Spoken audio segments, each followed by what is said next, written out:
She's getting old. Is that Noel? Who's sitting there? Oh, okay.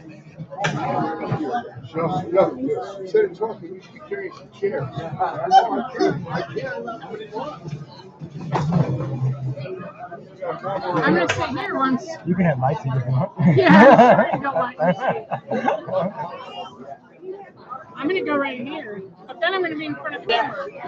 Now I'll sit right here. Is that okay? I don't want to be in front of the camera, that's for sure. Noel's gonna do the camera. He's sitting right there watching it. Yeah,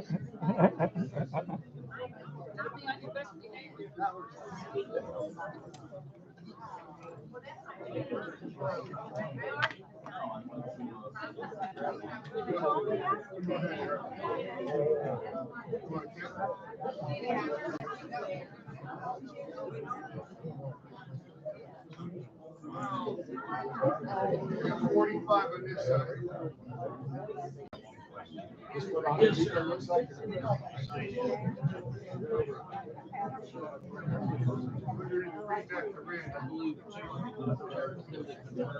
got 5 back there. 6 back Carrie's not here yet, so It's all right. No, I'm fine. I just don't want to be in front of the camera. No, if it was an open seat, I was going to say somebody Well, might she's want to not sit there. here. There's 3 in front too, but I don't want to sit so they can see me. back here. You undercover? It's easier to get up too. Sometimes you look at what Rain's got her daughter here, so.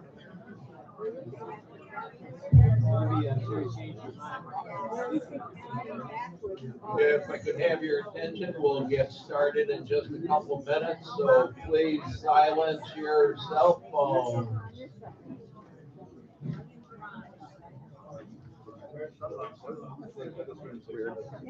Mr. Mufali, you heard that?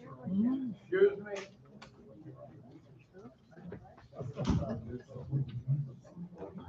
Please turn off your cell phones. Thank you.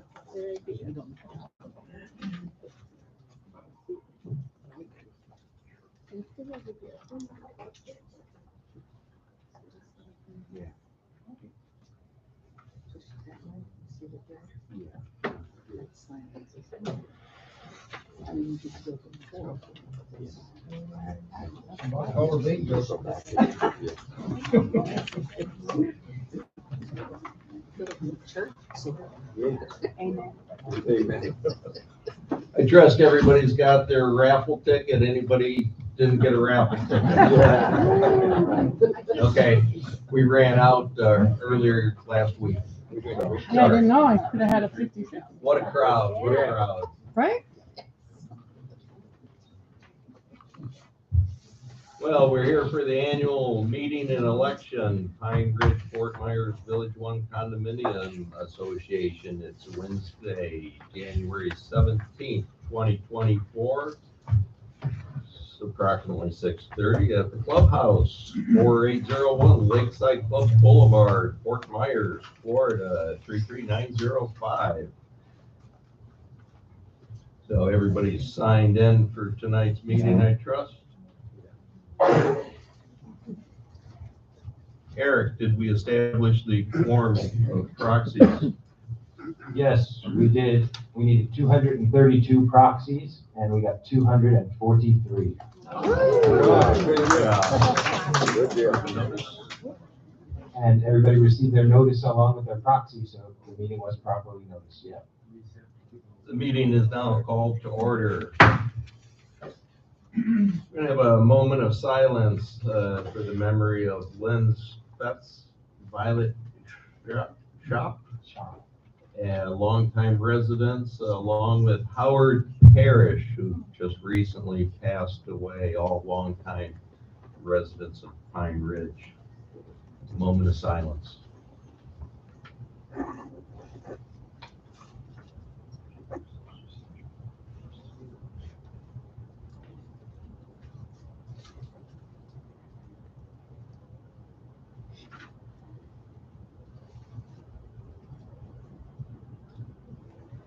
Thank you. We'll have the stand for the Pledge of Allegiance now.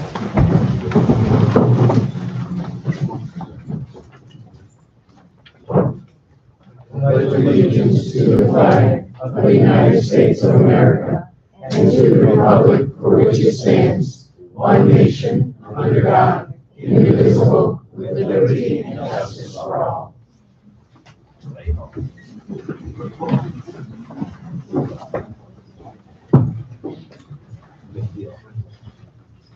Thank you, everybody. The voting is now closed.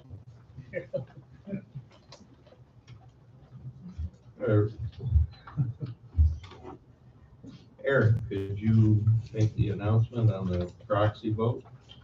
Yeah, this year was pretty easy proxy. There was no amendments or anything big, but the 243 total proxies. Each proxy had 2 questions. The first one was for tax purposes to roll over any excess funds from the prior year.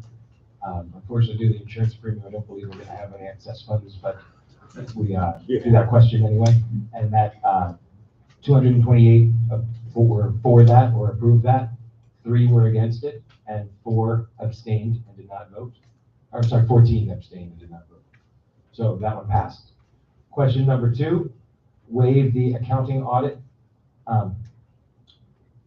173 for it, 55 against it, with 17 abstentions, so that also passed.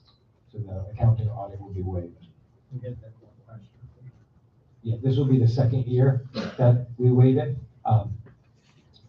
The rule used to be you could waive it for up to 3 years, and on the 4th year, you were required to do it. They changed the law to where you don't ever have to do it. You can waive it every year. But I think philosophically, as a board, we still, and as a community, want to follow that old way, and I think it's a good thing to do. So, but this is the second year, so it is going to be waived, and it saves money for the community. And we'll have the announcement of the results of the board election, but first I want to take a moment to thank Ann for her longtime dedication to the Pine Ridge Board. For those of you that are a little newer here, you don't know that Ann served on the board 12 years ago and came back on the board because she just had so much fun on the board. But she is very dedicated resident of Pine Ridge and has done an outstanding job of protecting this community and looking out for the residents' well-being and better half. Have drawn on Ann several times, and I'm sure we'll come to her for her wisdom and support in the future also. So give a big hand for Ann.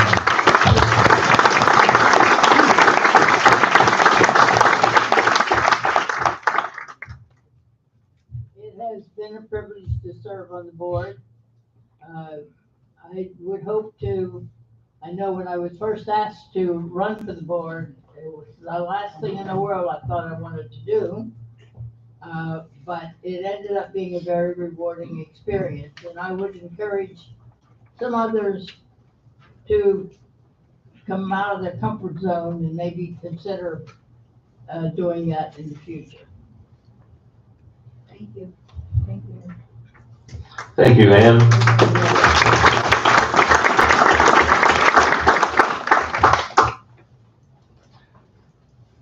Eric, could you announce the results? We only had one applicant.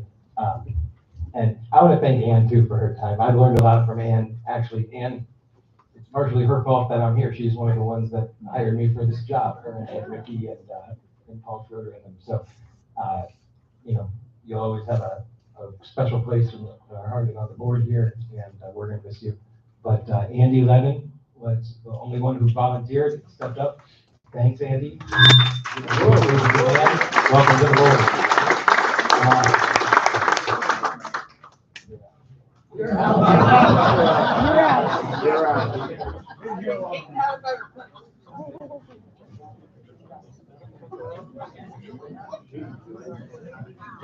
Soon they forget.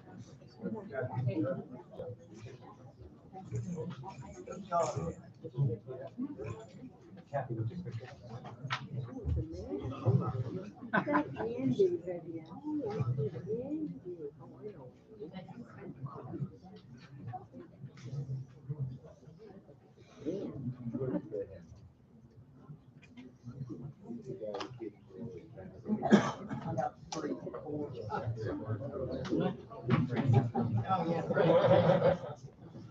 Mr. Manzi.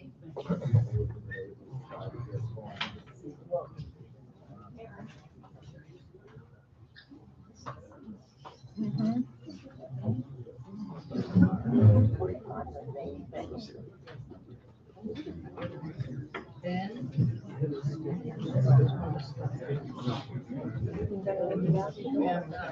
Yeah, I'll take mine.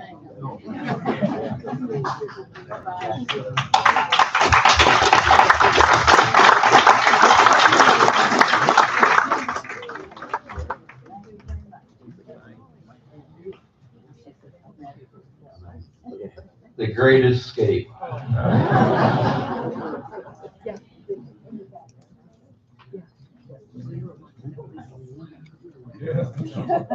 You didn't throw her out of the building, did you? No,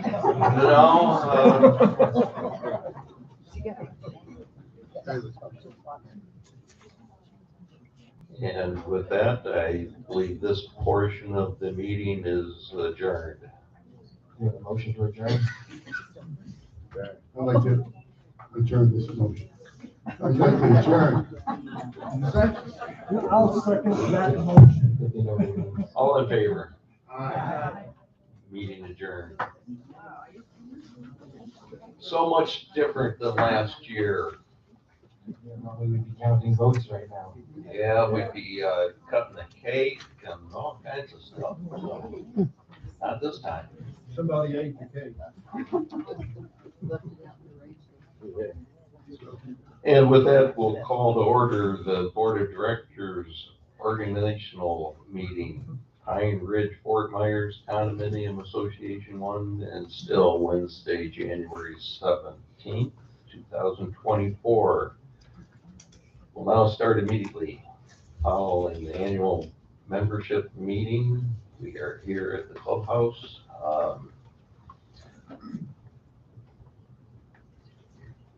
Meeting's called to order. A lot different than usual. Roll call. John Mallon, Here. Tom Trino, Here. Andy Levin, Here. Robert Tolles, Here. Bill England, Here. Michelle Camp, Here. Bob Geisler. Here. We have a full board.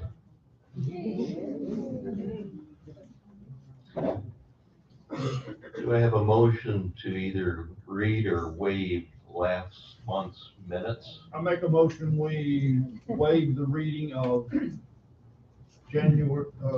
December meeting minutes. I second. All in favor? Aye. Motion passes. Eric, do we have anybody signed up for the open forum? Yeah, we have several. Let's go ahead and start with Jolene as a social club report. Most important first. The second Great Escape. Second most important.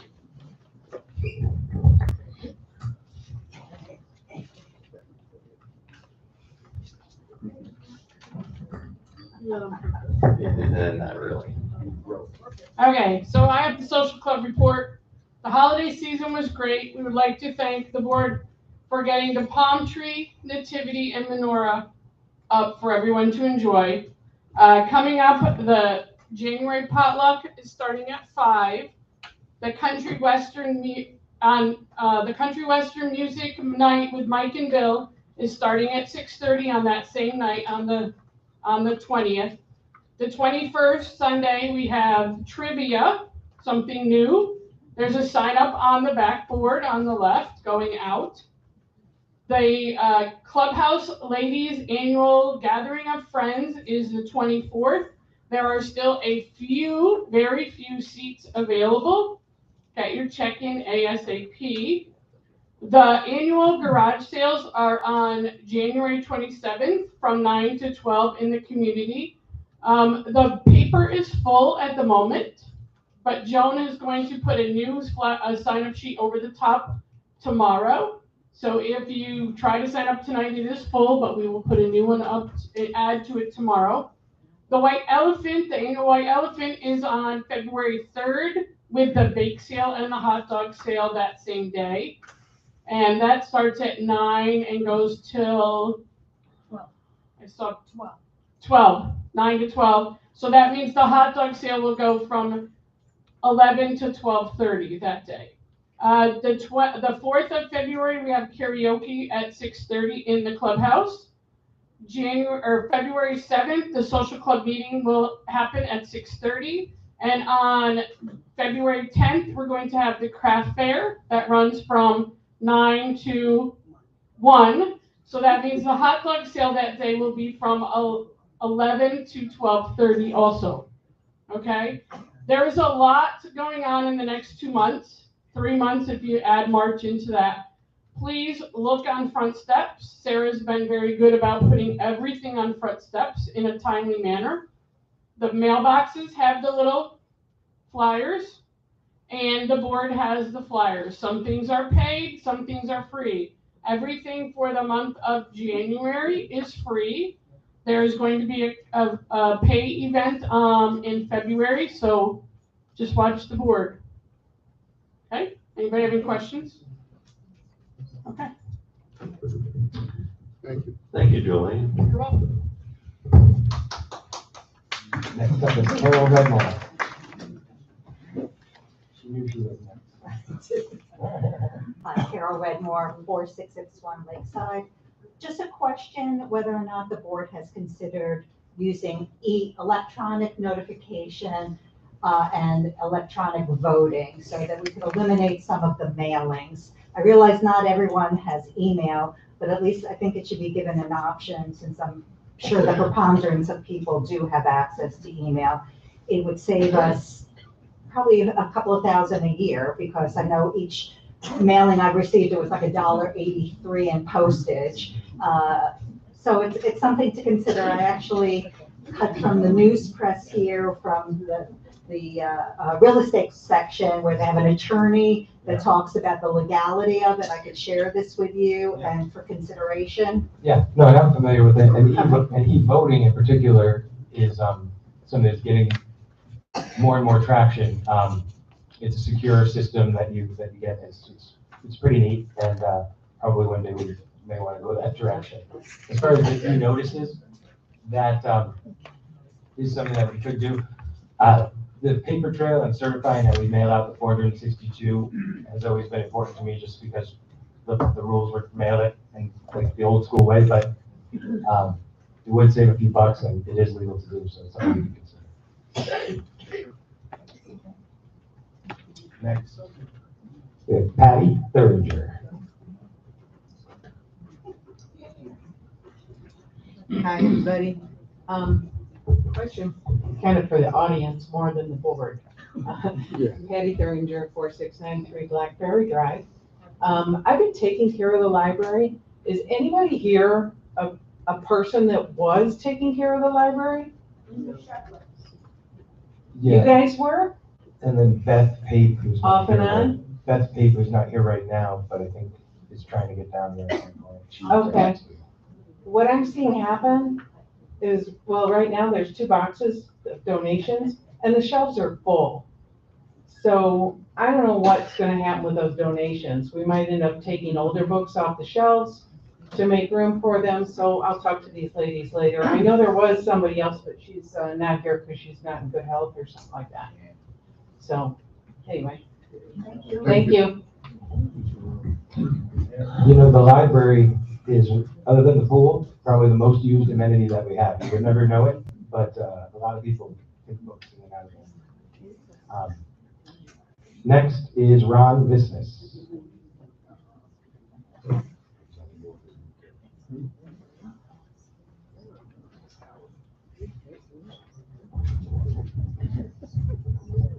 Well, here we are. I want to thank the board in advance for all the abuse you're going to receive from the members over the next 2 years. And I want to say that even though I'm physically kind of laid up, I still have a real interest in this community. And if I can use my engineering skill in any way to help you guys, I will. And try to make things better. And I'm particularly interested in upgrading our telecommunications capabilities. I think that we've lived with Comcast long enough, and it's time to look for a better way. Thank you. Thanks, Ron. I'd invite you to come to Bob's planning meeting. And actually, I'd like to thank you, Ron, for your help with that easement issue with Habitat for Humanity. Ron was one of the ones that knew a lot of the history and had some of the old maps and was able to run up and really set us on the right direction to make that deal happen. And it's just an example of using some of that expertise in the community. And thank you very much, Ron. You're a big part of us being able to do that. Put us in the direction of money without. Yeah. Hopefully we don't. The money, the land, the fence, the whole thing. Yeah. Thanks. Next, we have Ed Perez. Come on back, you're the next contestant.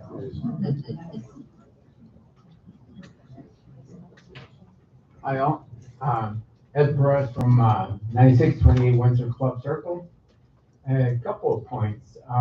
One, appreciate you guys sharing with us the units owned by the Pine Ridge. Can you provide some transparency as to how much the original cost was and also the expenses associated to give us this value that's stated? Yeah, we're gonna be discussing all that in the meeting. Okay, cool. The other thing that it's been brought up, obviously, because of the unusual storms we had recently is a number of people have water coming in through their roofs. Is there a schedule that you can share with us as to when the roofs are going to be replaced, either by phase or by? We'll be talking a little bit about that when we get to the insurance part of the agenda also.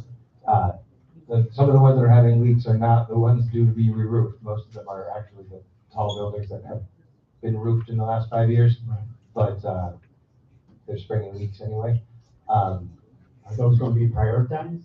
What's your position with that? Oh, well, those are gonna be repaired. They're 5-year-old roofs, repaired. Problem, yeah. But a lot of times it's flashing, issue with the flashing kind of thing. But the ones that are to be re-roofed, that we are working on a schedule. It is partially tied to the insurance settlement, and when we get to that part of the agenda, you'll be getting some information on that also. I don't want to get ahead of it though.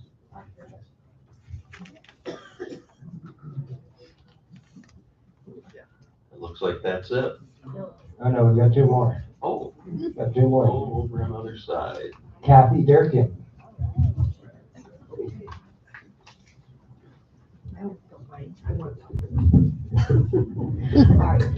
Kathy Durkin, 4642 Blackberry Drive. I'm here for two reasons. One, the White Elephant sale's coming up, so please save your stuff, junk, whatever, for the White Elephant sale. Another thing is that I'm excited to tell you that Johanna Conley accepted the offer. She's going to be running the bake sale again this year, so I'm super excited. And then also Freebox. I want to explain in detail about Freebox. We have Freebox in Chicago, and I use it all the time. So what it is, let's say that Mary Jane wants to get rid of her dresser, and she can't carry it downstairs, so wants to get rid of it, no money involved. She contacts me, Kathy Durkin. I never go to her house. She takes a picture, sends it to me, and her address. I never go to her house, and I don't take any money. And then I set up, I have to go through a lot of crazy cycles before I get to a couple normal people. And then I set it up, but I want to make sure somebody's at your house with you and I don't have to be there. And they carry the furniture out of your house. So what are we doing? We're saving money in our dumpster. Someone told me today, someone threw out a brand new air conditioner, brand new, the box is there. And she's like, why? I said, they don't understand how Freebox works. They don't understand that everything you put in that dumpster, it weighs. So they take the dumpster to the junkyard, whatever you want to call it, the garbage place, and they weigh it. So we pay for that weight. So all you have to do is share your stuff, and I'll be more than happy to do it. It's so easy for me to do. And there's no money involved, and it's very easy. A few of you, let me take your furniture and you were happy with it. And it was very easy. It's not hard. But what's hard is to see people throw things away. And I'm like, I just don't understand, other than they think that it's not a problem with me at all. And there's no lifting, or so there's no money exchange. So please remember Freebox. Yes. Is that an app, Cal? I don't know. Oh, it's on Facebook. Thank you. It's on Facebook, Pine Ridge Freebox. Thank you. And also, we're planning on putting it, Tom, is on front steps. And I'll put it on next story then, with my information. We appreciate your help with that, Kathy, because there's so much stuff that we throw away that somebody else in I need know, could that's probably it. use. And You have no idea. Oh my God, it's just so awesome. The stuff that you guys want to throw out, and I love doing it because when I give away stuff, how happy people are. This refrigerator, let me just tell you, like Regina and Carl had a refrigerator, and it was working, but it had no ice cubes. It didn't match their kitchen. So I had to get that. She wanted to use it till her refrigerator came. She said, I have bad news to tell you. I said, what? She said, refrigerator's not coming for another 2 days. I said, okay, no problem. That means it's got to get a hold of different people, blah, blah, blah. So then 2 days later, she's like, oh, it's not coming for another day. The truck driver, blah, blah, blah. So I said, no problem. So then finally, it happened. So literally, Regina's food, I wasn't there. I was busy. I was out. The people, the driver came with the refrigerator, the new refrigerator. Regina took her stuff out of the old, and then the people were right there waiting and they said they had a Merry Christmas because of Regina's refrigerator freezer, because they were broke. So that's the Freebox. So please do the Freebox.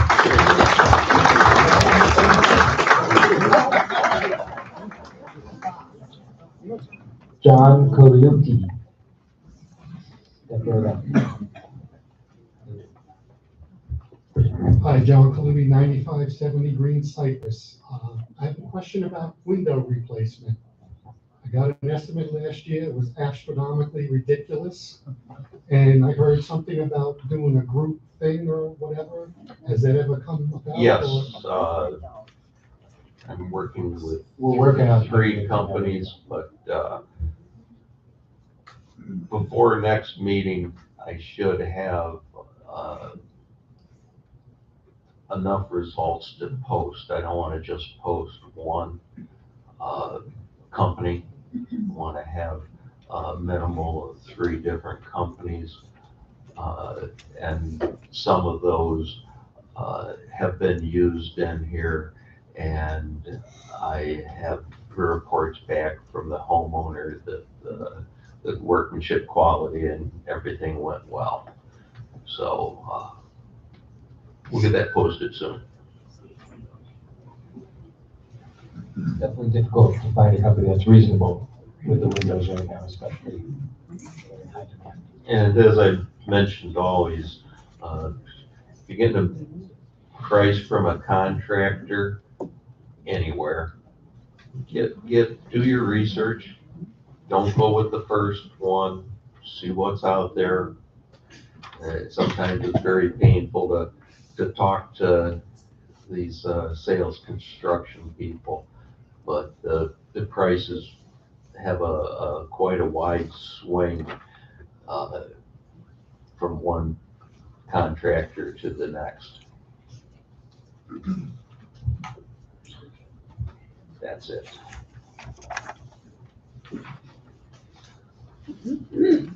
Couple comments that I have. I don't have time to talk about the Chewy boxes that don't get broken down in the cardboard dumpster tonight.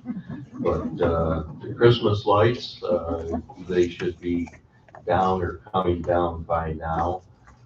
We will get some asphalt fill in the hole material for out by the front gate that got flooded out, and then you had to get here, so you drive through that little hole and, it just makes it quite a bit bigger very fast when it's in the middle of a lake.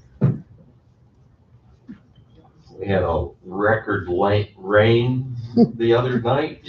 I thought the previous week was quite a bit of rain when the one dumpster was kind of floating out there in the middle of a little lake.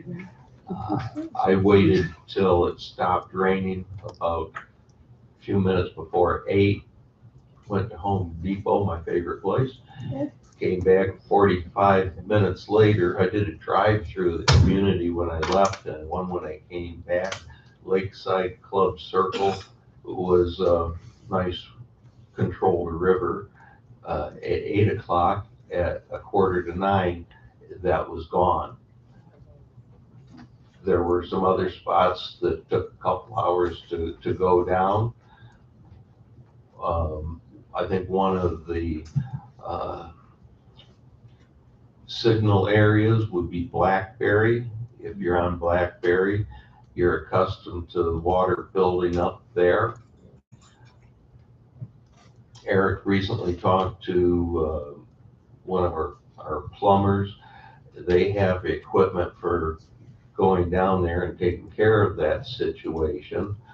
But before we go to some extreme measures like that, we want to make sure there's a problem. So we've discussed having a camera set down in some of the areas, see if there is a problem. Give us a little reassurance. If there's not, we know everything's good and we're just dealing with Mother Nature. The other thing that we've discussed as far as that goes is physically examining where those drains dump out at. I personally don't know. Maybe there's somebody here that does know. But for example, if it's dumping over in the swamp here at the one end of the property, we want to make sure that the outlet's not covered with logs or something of that nature, which would be restricting the flow. We have not had a situation yet, but we do want to be proactive and make sure that the inner structure is intact and there's no situation there that might cause us a problem later down the road. May I say something there about the water? Sure. Just to give you a little heads up on how much rain that we received. Bob gave me the estimate on the first day. We had, what, 4.75 inches, wasn't it? We had about almost an inch and a half the second day. Just calculating the number of gallons that would be in our lake, which you notice now is full finally. We hit, and the way I calculated this out was we had 3,530,000 gallons of water just dumped in the lake alone. So it doesn't look like a whole lot of rain, but when you figure it that way, and this is basically over 20 acres, the lake is, so that's a lot of rain in 2 days. Just something to think about. On the news, they were saying that Cape Coral officials, if the water doesn't go away within 72 hours, that seems like a long time to me. I always, if it's not by tomorrow, like we're in good shape.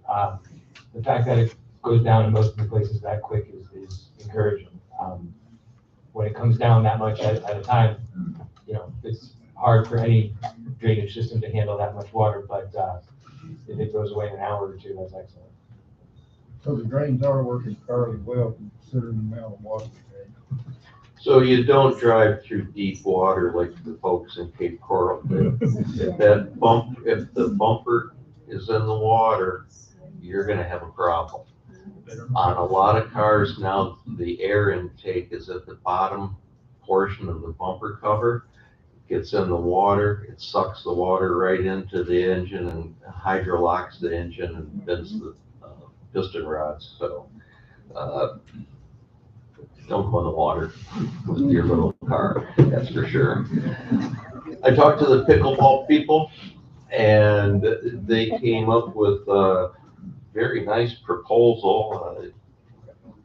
don't know how much it cost them to get that taken care of, but, you know, I was looking for something along the lines of, you know, stripes and paint, and they went a little bit farther because of the condition of the court. I know there's pickleball people here. Oh, they're in the back. They're afraid to sit in the front. I see. So I talked to Bob about it, and we're gonna take a look at the proposal, see what we might be able to do. Like we mentioned before, it's not scheduled for, 10 years down the road. And I know you don't want to hear that. So we're gonna take a look at this, see what we can do, get some real numbers together. I'm not sure where your numbers came from, and I don't mean that as an insult, but when I say real numbers, we'll have to get some contractors out here that will put a number on a piece of paper that we can work with and go from there. I'll tell you, I sent a copy of the proposal to a friend of mine who is into a lot of this pickleball court stuff, and he was very impressed with. Very good job, very professional proposal. That was very nice.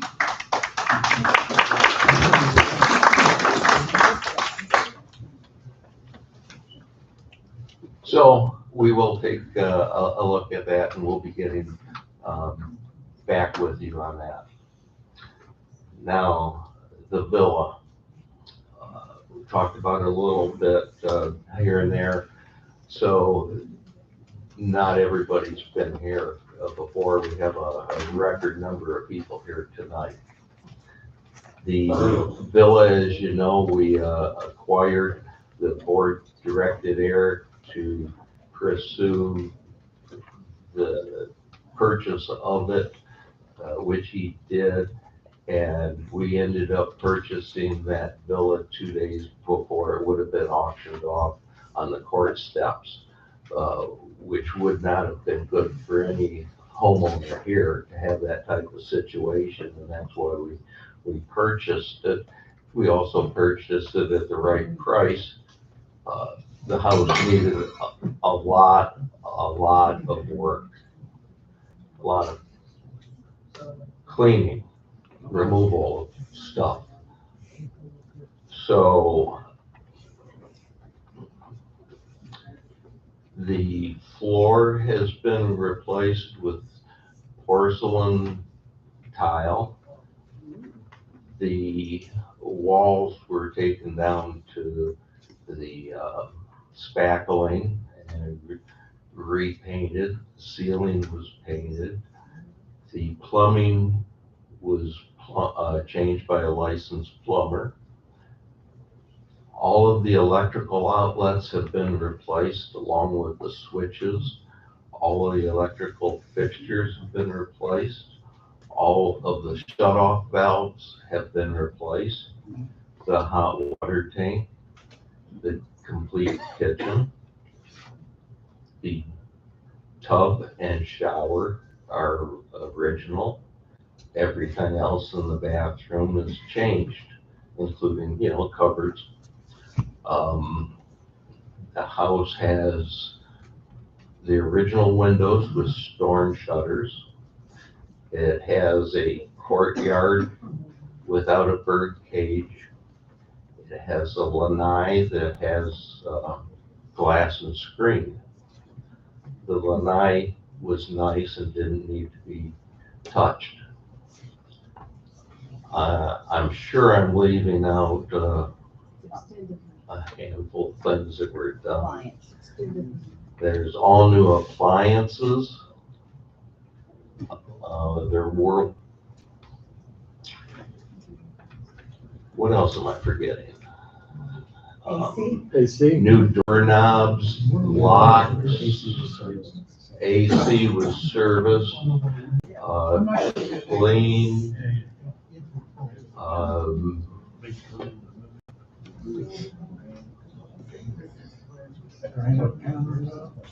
Granite countertops, yes. So, just So for transparency, for the money, everybody wants to know the money. So this gentleman owed us a shade under $50,000. So being that it's been a quarter since we took it, let's call it $50,000. Then on the financial statement, the paperwork that we give you guys coming in, the balance sheet and the income statement, you look on the last page towards the bottom, there's an account called Unit 321A. Yeah. And it's gonna be, show you that we've spent about $100,000. That includes the purchase of the unit, which, the deal that I was able to make with the gentleman was we paid him $35,000. And then it was a very sad hoarder type situation, and it cost $7,500 to take care of that situation. So, we,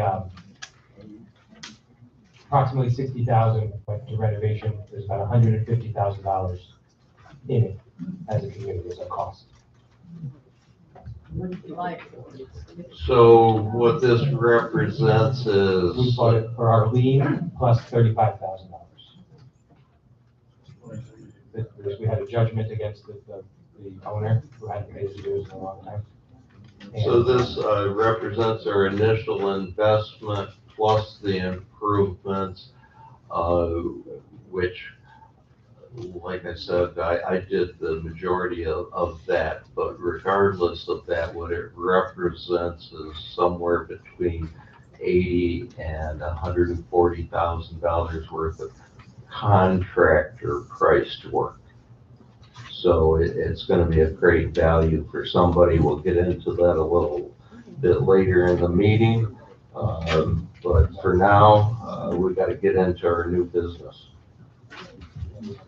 Give a lesson on the financial statement.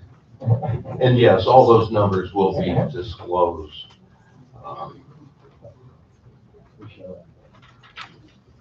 So new business, the board will vote and elect officers for the 2024 directors positions.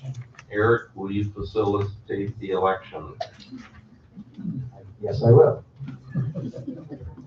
So we have president, vice president, treasurer, and secretary. We do it in that order. Whomever is elected president can't be elected to any other position, and so on and so forth. So just pass one of these out.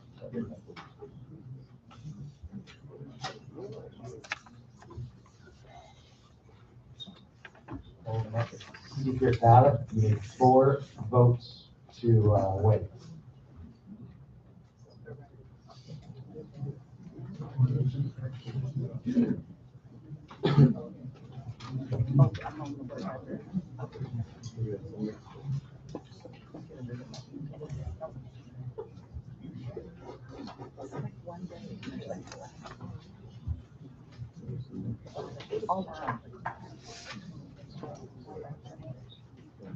Okay. First one for president, 2024 Pine Ridge, Bob Tolles. Second vote, Bob Tolles.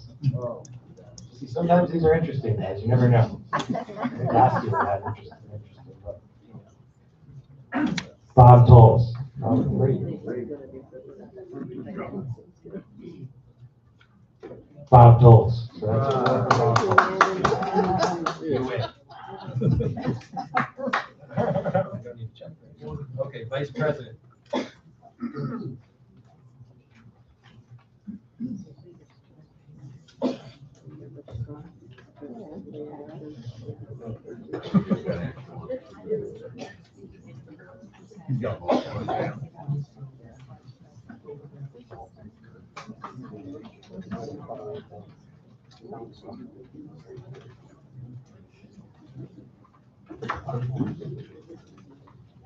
Vice president, so cannot vote for Bob Tolles to be vice president.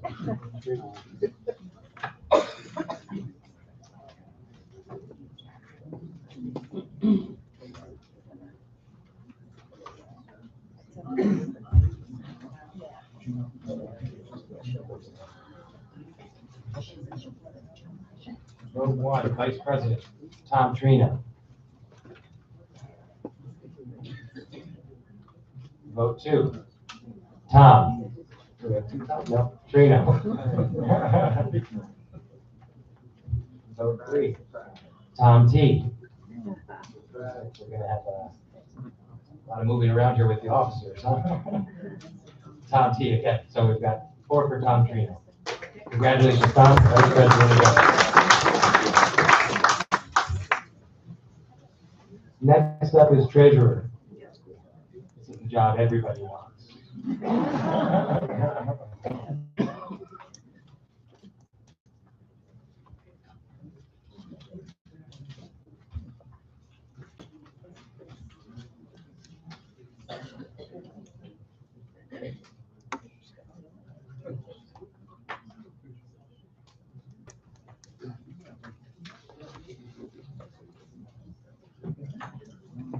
While they're voting for treasurer, I got a message from Scott Harris, who was our longtime treasurer's friend, and he said, this is 1 year ago, Scott was here at the meeting with us, wishing us all well.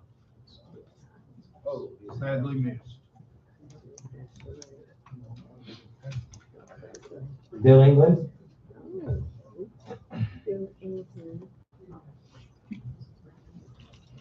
Bill England.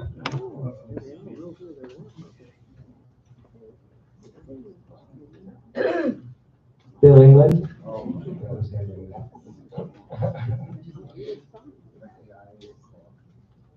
England. Not France.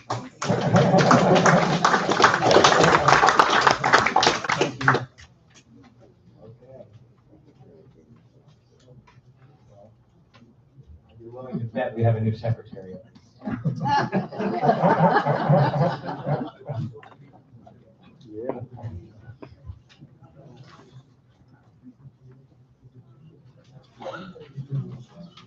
Sell it to me again.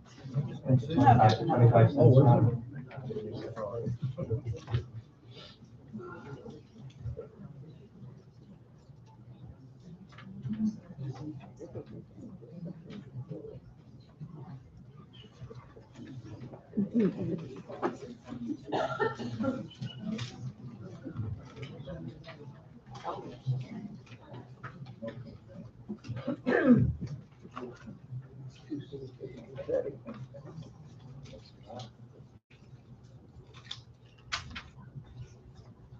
Vote number 1 for secretary.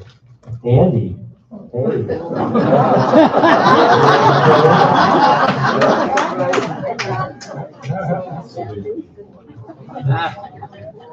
Vote number 2, no, Michelle Camp. Michelle Camp.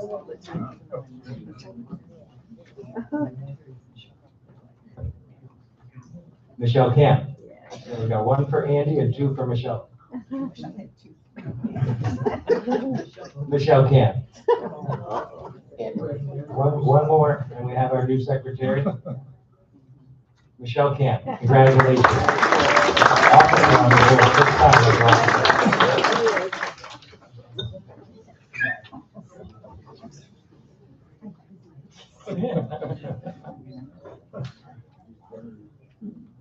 All right, we have another issue. We need to ratify the right of first refusal for property at 4681 Lakeside Club Boulevard. Eric, would you please explain the acquisition? Most of you are probably aware by now that we acquired a condominium through right of first refusal action. And this had to happen very quickly before Christmas. And the board would need to ratify this decision now. But since it was the holidays and nobody was here, I was calling everybody and making sure that we could do this, but we had to do it because it's actually to protect everybody here's value, millions of dollars of value in total. There's this 3-bedroom condo, which is very, very nice, was sold for $125,000, the contract was for. And frankly, I thought that they were doing something illegal. I didn't think anyone would actually do that. And I called the people and I asked them why they're doing it, and they Apparently it wasn't anything illegal, they just needed money fast, and they were selling it fast, and they didn't care. And it was like one of these we buy ugly houses type of investor companies that really we don't want in here. And when a sale goes through at 125, when they're supposed to be worth 250, that's bad for everybody, you know? That means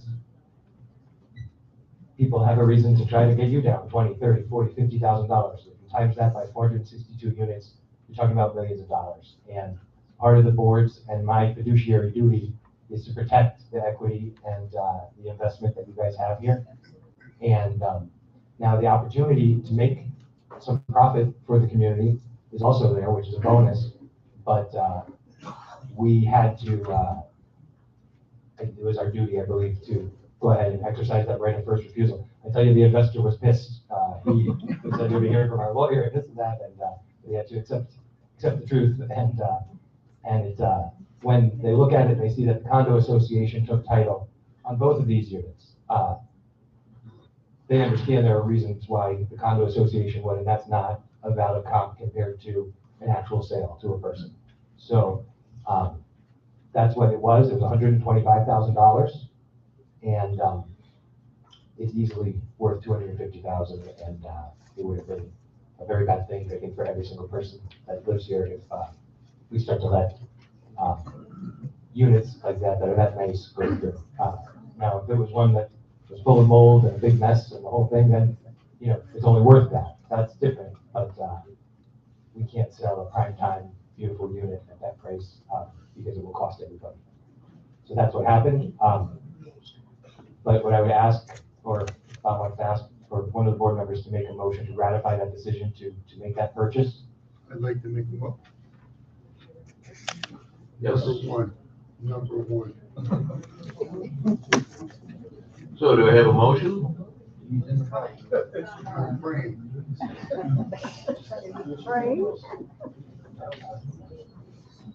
Hello. I make a motion that, There you go. make a motion that we accept it. All in favor? Aye. Very important. We worked right up to the deadline of Christmas Eve on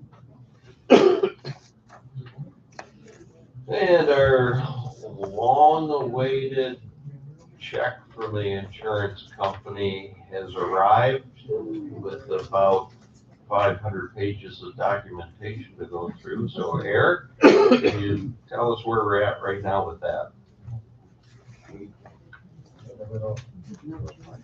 There's a lot of good news here, but a lot of, still we need to look into this and make sure that everything is correct, because it does look a little strange. So we received a payment of $251,978.42 towards the damage that the community suffered during Hurricane Ian. Now, the manner in which they disperse these funds, they send you a big check and this repair letter that has a lot of different numbers, no addresses, and it's almost like a puzzle that you have to piece it together. And that's what I've been doing. And I basically got it to where I understand what all of the money's for. And that's where I start to see some issues with it. I mean, I'm very happy to report that $252,000 we're able to put in the bank for you guys. But yeah, so as I'm going through this, 80% or about $200,000 of the 250 is earmarked towards what we call ancillary items. And what those items are after Hurricane Irma, all the same things that were damaged after Hurricane Ian were damaged: the dumpster fences, the perimeter fences, the fences around the pool, like all of those different types of things that were damaged.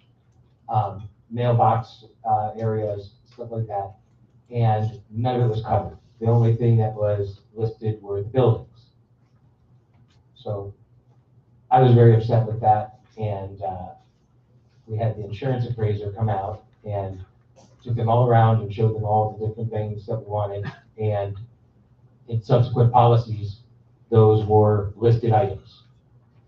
And even with the market, the insurance market, the way it is, they still insured those additional items. They never messed with us on those.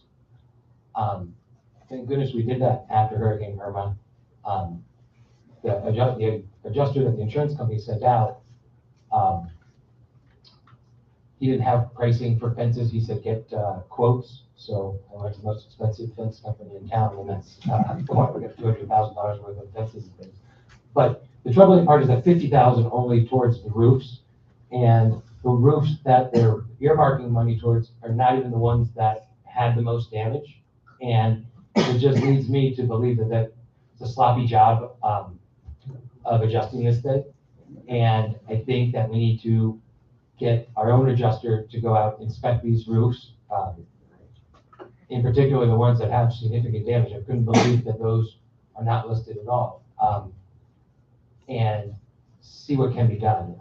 I think that, and that is a step that we need to take before we proceed with replacing the roofs that need to be replaced, because we can maybe get that money back for you guys so you don't have to pay as much in towards your roofs. So that's very important, and yeah, it's just wrong. The one thing that is positive outside of hiring an adjuster now versus beginning is the adjuster gets a piece of it.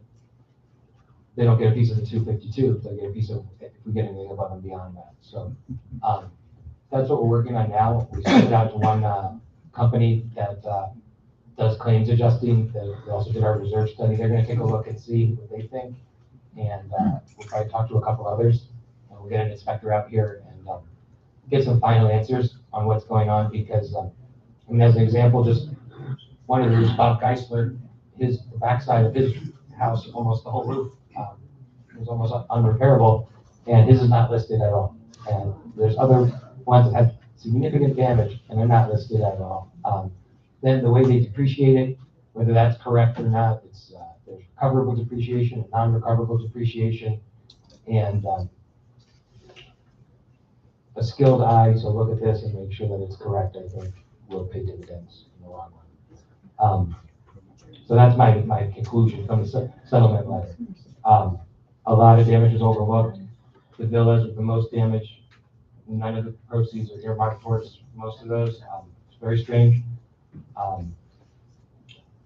So the good news is we can start repairing a lot of the things that we've been waiting to repair for Hurricane Ian. A lot of the things, it's like the fencing around the pool. That's one of the top priorities, and we're going to be working on that. But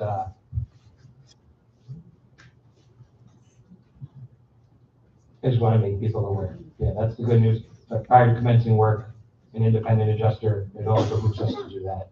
And after that inspection, depending on what they say, we may or may not get additional funds. We can't take any questions during the meeting, but we can at the end, okay? Eric, can I just ask, do we have a time frame on the getting another adjuster out here or anything like that? Do we know? We've reached out to one, and we're working on getting some others out here, so it'll be sooner than later. Yeah, very soon. Usually they're pretty aggressive once they get the opportunity to. That's after that insurance settlement. So Well, does the board want to make a motion to approve me going out and finding an adjuster for us? That we can move forward with that. I make a motion, we broke another one? fast as we could.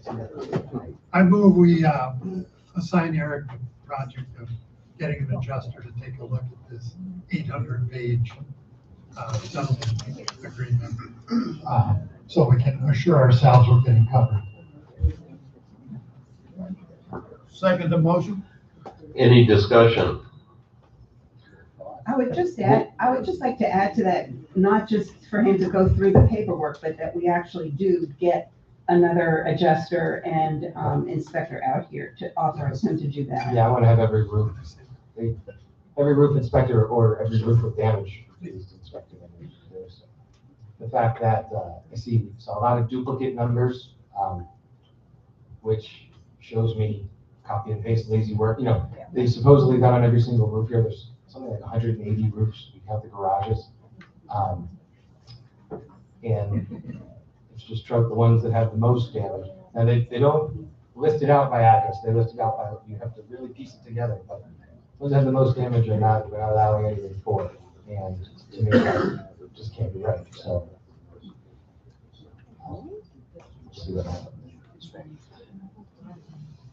From my personal experience in the auto claims world, insurance companies can miss auto damage by anywhere from 50 to 100% from their initial estimate. Anybody in here that's been in a serious collision, 10 grand or more, you've experienced this and the difference. You know, they got the drive-in claim where you go in there and they write you a check, pat you on the back, send you on your way. And then they pray that you go and spend that on something other than getting your car fixed, because it's probably 30 to 50% light. So I really recommend that we pursue this. All in favor? Aye. Motion passes. Most likely to be a contingency. And hopefully get somewhat reasonable, but also. So we've talked about the villa for quite a while. We said that we were gonna have a viewing, and I had no idea that we're gonna acquire a condo unit also. So we're gonna have a viewing on a villa and a condo, and we're gonna do like a silent bid on these 2 units. I've asked Eric to come up with some parameters for doing that, and Eric's gonna take control of the bidding process, so he can give you a further explanation on how that's gonna work. So we want to make it fair, and we want to give people in here who have asked and shown an interest. If you want to just come and see it, either unit, or if you're interested in buying it, or have a family member or some close family friend or something that's interested in buying it, but it's only for community members and their close family and friends. The 2 units, 9540 Windsor Club Circle. Bob detailed everything, but it's fully remodeled, 3-bedroom, 2-bathroom villa with a garage.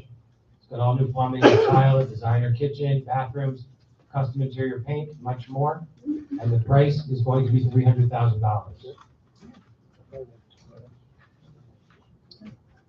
Condo is 4681 Lakeside Club Boulevard, number 1. This is a very nicely updated 3-bedroom, 2-bathroom, 1st floor condominium. The condo is tiled throughout. It has an updated kitchen and baths. Very nice kitchen and baths, stainless steel appliances, granite countertops, and custom plantation shutters on all the windows and the sliding glass door, similar to what we have here in the clubhouse.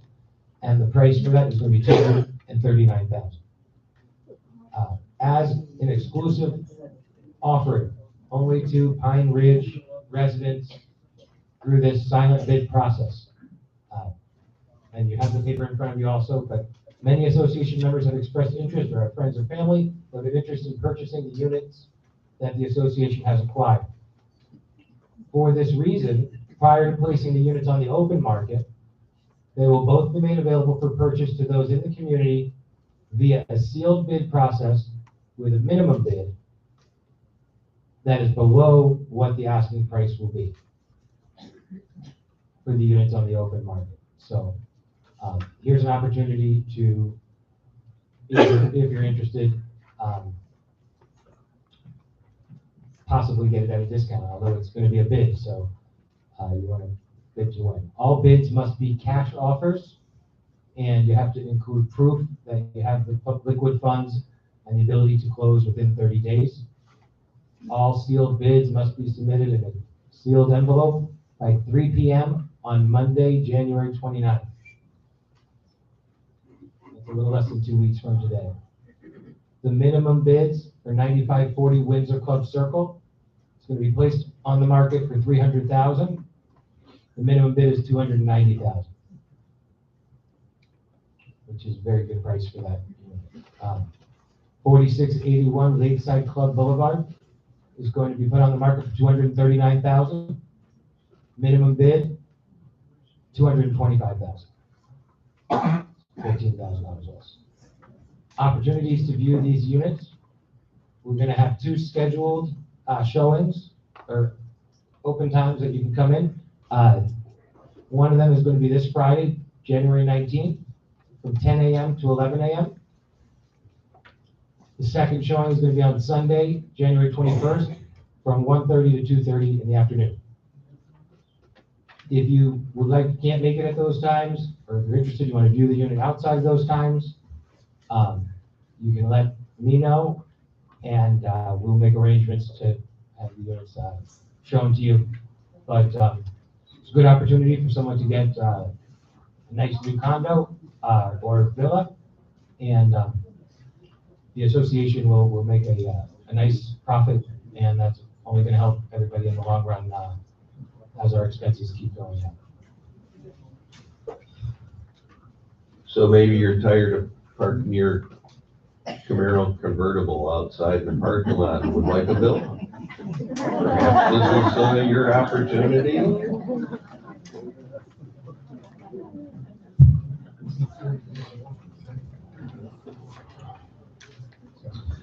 We've had a discussion on creating what we're loosely terming or going to term as Board of Directors Executive Session. We do a pre-meeting, but because of the sunshine law, no more than 3 board members can meet at one time without the community being there. So we're looking at the possibility of doing that in a different format. We're still waiting on a legal opinion on this matter, so we're gonna table it until we get a legal answer from our lawyer. Apparently Eric doesn't want to put his manager's license on the line by doing something illegal.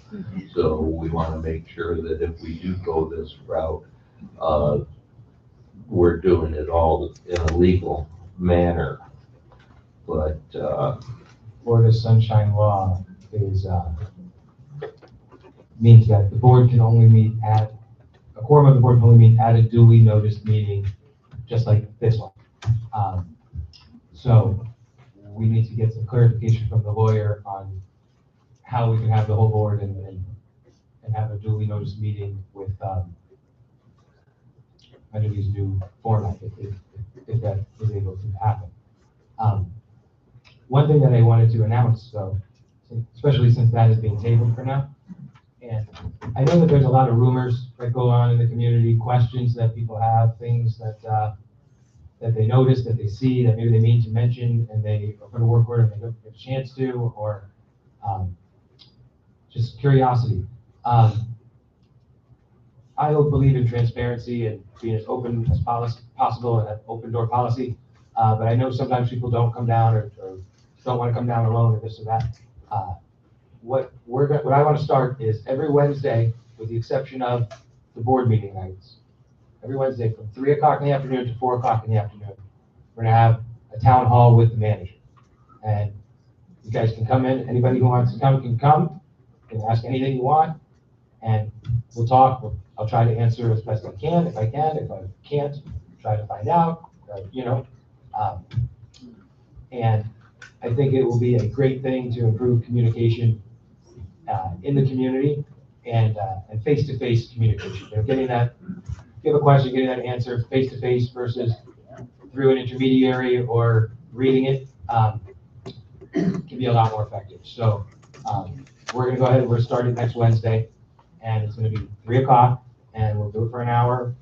Sometimes maybe longer, sometimes maybe less, but 3 to 4. It's going to be the manager town hall, and come on down. Yeah.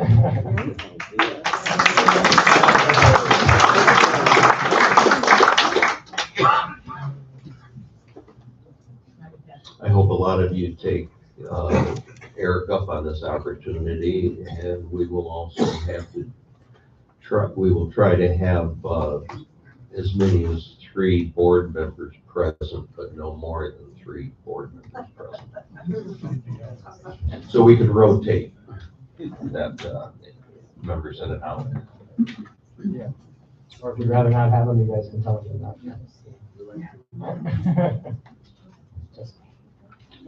So lastly, we have an update on the outcome of the Habitat for Humanity property directly behind me here.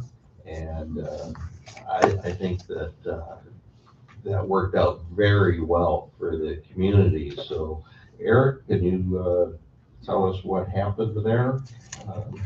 Yeah, so had a lot of positive feedback from the community about the deal after last month's meeting. We got the confirmation from the county that they're gonna have to do permitting and get it approved, that it won't affect us at the time of construction, but everything that they see says it won't affect us at all. And we've signed the agreement, we've sent it in, they've signed it, and it's a done deal. The transaction will most likely close the second quarter of the year, 2024. At that point, we'll get the financial part of it, and then we'll probably find out more about the schedule as far as land clearing and the next steps moving forward. But good news is we secured the easement, the strip of land that was a significant unknown for us for 38 years, 39 years. That problem is solved. Not thrilled to see the property to the south be developed. However, it could be worse. We're going to have high-end luxury rental townhomes. It's going to be probably a better clientele than we have on the other 3 sides. So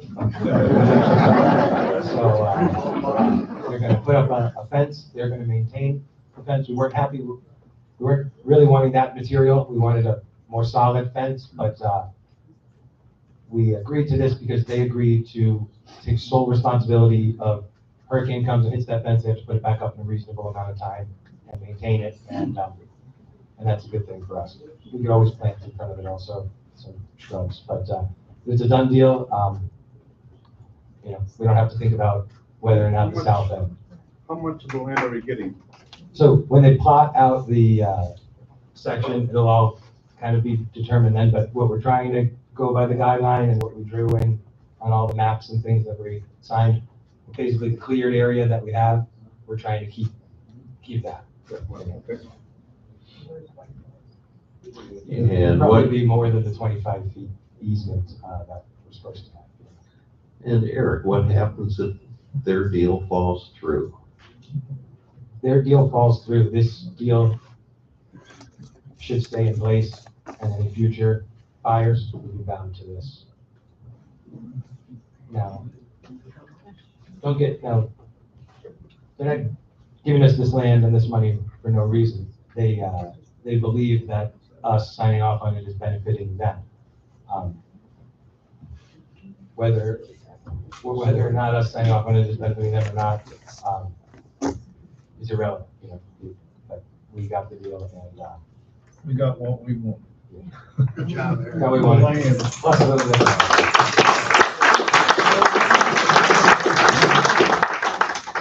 And as far as them getting what they want, what they are avoiding is any long battle in court over that land. Thus, we could figure. Well, that's what I insinuated was that if they tried to do it without our permission, is that we would file some sort of suit that would slow them down. But reality is that we're buying ourselves a pretty expensive legal bill, and a better outcome is what happened.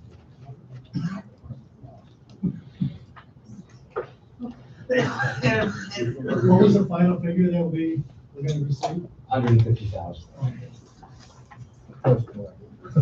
That's the land and the fence.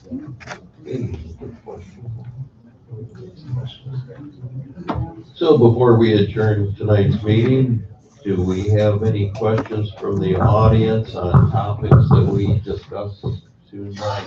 One moment, please. I hear a mic has come back to life. Thank you, Ron. Safety and lighting meeting this coming Saturday at noon out here at the pavilion. Everybody's welcome. I'm looking for new people to replace my New Jersey Mafia guys that aren't able to make it anymore. So I'm looking forward to having some new people. Again, noon out here at the pavilion on Saturday. Thank you. For those of you that didn't make it to one or either of Bob's meetings, the landscaping and the planning meeting, both of them had great attendance and they're making quite a bit of progress there. Yeah, I'd like to give a report on what's going on with those two committees. Okay, we can make it short. We had a busy meeting tonight, Yep. so we originally weren't gonna get too involved in Okay, the the next planning meeting is, the 25th of this month at 2:00. Everybody's invited. I have passed out to the board, what we see as the purpose of this planning committee. I'll real quickly just scan through it, that, the purpose is to oversee and guide the long-term planning and decision-making process of the association. The committee will work in cooperation with the board of directors and the association management to ensure that the community functions and that the needs and interests of the residents are taken into consideration. It goes into more detail, but mainly it's to develop a strategic plan for the future, review and recommend improvements to the property, to help with the budget committee on making sure that we do have the money in the future if we decide that we want to do something that's outside of where the budget is currently. We also then will be a liaison because all owners are invited to all the committee meetings. So, and then we will also monitor the compliance with state regulations and all that kind of stuff, and to educate ourselves and the owners as to new industry trends. I would like to make a motion that this be placed in the official record of the association. I would actually like to discuss, have the opportunity to discuss some of these things, to be honest, before we put it in the official record. So Okay. whether you want to do that tonight or another time, I don't care. I saw a 15-page document. Is that No. the one? Just the. No. Oh, that one. Yeah.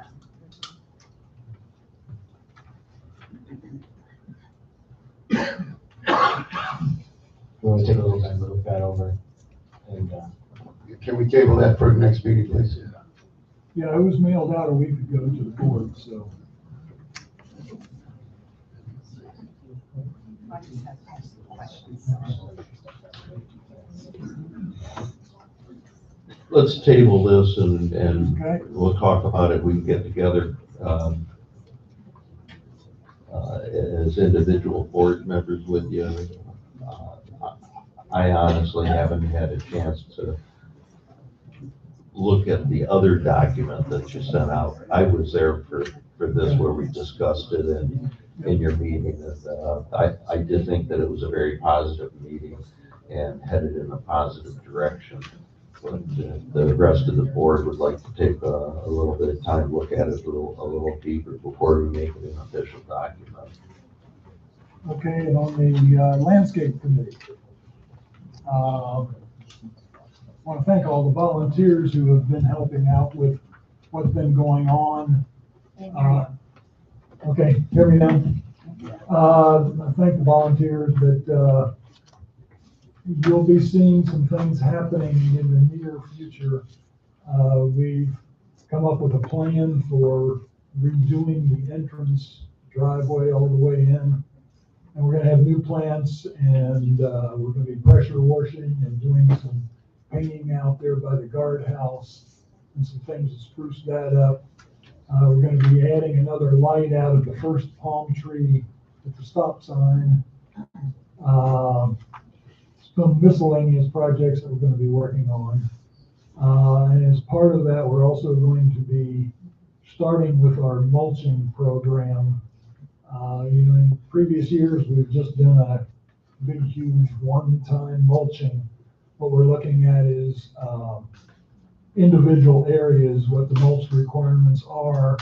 We saw in the flood of 2 days ago that, there's some areas that were originally put in by the developer as gravel. And we put mulch on top of it, and it got all washed out and sent into the drains, and, it could get into the lake, which we don't want that to happen. And so you'll be seeing that occurring, not as a one-day project, but it's gonna take some time because some of it's very labor intensive. We have to see how we're gonna go about doing it. And want to remind everybody of the January 30th, 2:00 meeting where we're going to have the Lee County Master Gardener in to explain to us Florida environmentally friendly practices and what we can do here. And she's going to actually do an inspection and give us some recommendations on what we can do. And refreshments will be served. So that gives you extra incentive to come to the meeting. So that's it. Well, I also want to submit this landscape request procedures, and all the documents would have to do with I'll call them the recommended plants and trees and all that type of stuff that I'd like to get on the record also. So would be open for a motion. I can make the motion. You want to go ahead and read that? Yeah, okay. All landscape requests and work orders will be reviewed by the Landscape Committee for compliance with existing rules, regulations, budgets, and bylaws. Requests will be evaluated for possible completion by community volunteers. Any expenditures from the material will be forwarded to management for procurement. If the request is beyond the scope or availability of volunteers, it will be forwarded to management for disposition. In case of projects beyond the current budgets or regulations, a proposal may be prepared for the Board of Directors' consideration and approval. So in short, you're gonna take a look at the request, see what the volunteers can handle. Right. And then the remainder would go back. Go through the normal normal areas.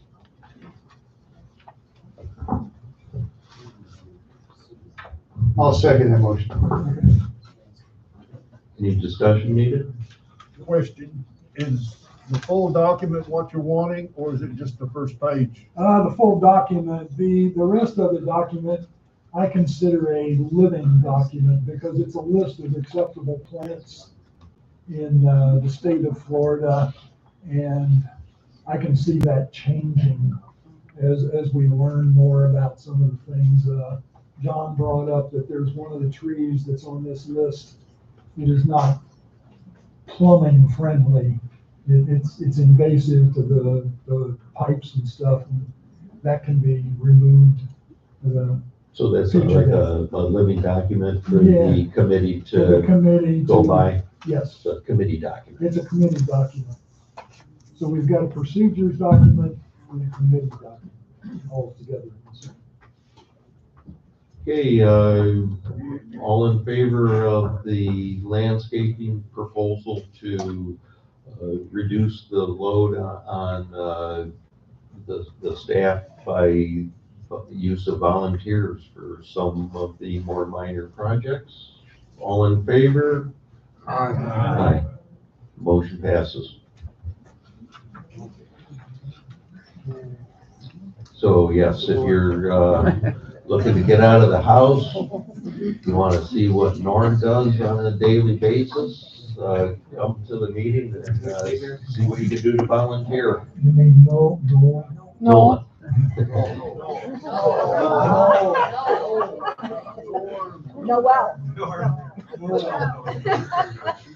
Oh, stop getting old.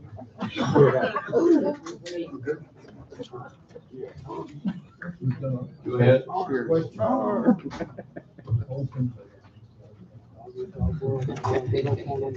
Yeah. We'll take some question and answer on the things we discussed tonight. Jerry? Jerry Tuttle, 4661 Lakeside. I just had a quick question on the insurance claim issue. We buy our insurance through a broker, and it's a well-known national broker. My question is this broker our ally with the claim settlement, or is he more of an opponent? Ally. If that's the case, which is certainly good, we pay him a considerable sum. It's buried in the premium. He may not disclose it. I would guess it's 10%, but I think that's considerable. I think it's 7, but. Okay, Yeah, it's a lot. so I would just encourage you to get your money's worth from the broker, who's the expert on this stuff, who's doing the equivalent thing with other condo associations, and get our money's worth from our broker. It's interesting that the agent or the broker, because she comes in and she's upset, that it went up so much. And so you kind of pretend because you get a percentage of this. You're upset, but she just feels bad for the people she said. Jeff Starr. Can you just give us an update on what's going on with the property north of the gate? The church? Yeah, correct. John and I met the pastor and spoke with him. What we know at this point is they have plans on building their new dream church right there, but not for at least a year. They came out, there was probably 50 people there from the church. They cleaned up the property, removed all the trash, cut a lot of brush out of it, made it look a lot nicer. I think it's a positive thing to perhaps have a church there opposed to another hotel or something. That's all I know about it at this time. Yeah, that's all the information that we have. And typically, we're in a way blessed to have the information that we have on the development to the south, because many times they don't share that with you. But maybe over the course of the next year, we can figure out a way to sell some things from this church. Their church is currently over across the river next to Raymond Lumber. It's not the big massive one over there. Vicky. I thought there was somebody else. Ladies. Vicki Franklin, 4612 Blackberry Drive. I know it wasn't something we discussed tonight, but I do want to give a shout out and thanks to Bob, Noel, and Dwayne on the great job they did on the fountain. Yay.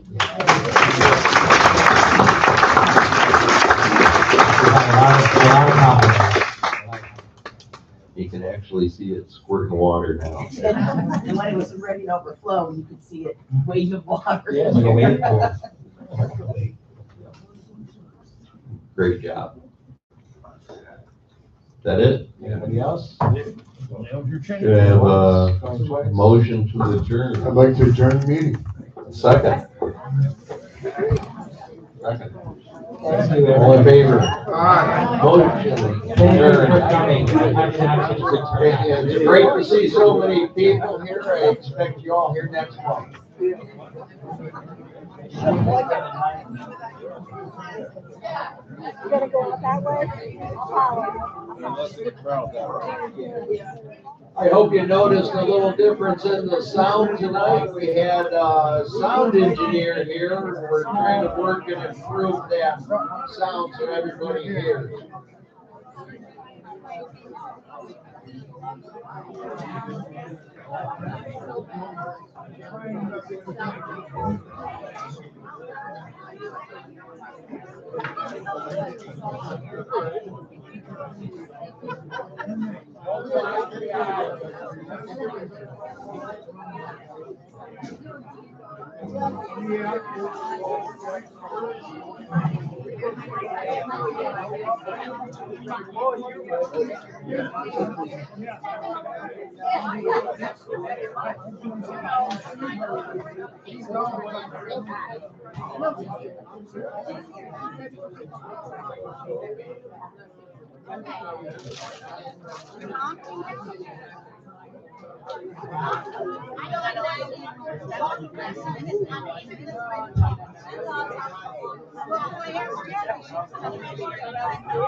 Yeah, that'll be good.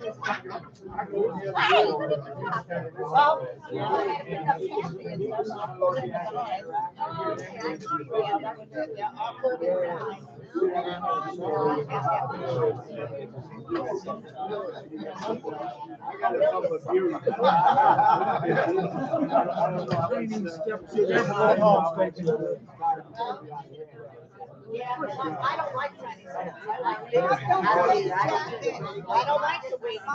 I don't either. You can't fix the Band-Aid. Yeah. Thank you. Whoops, thank you. I already got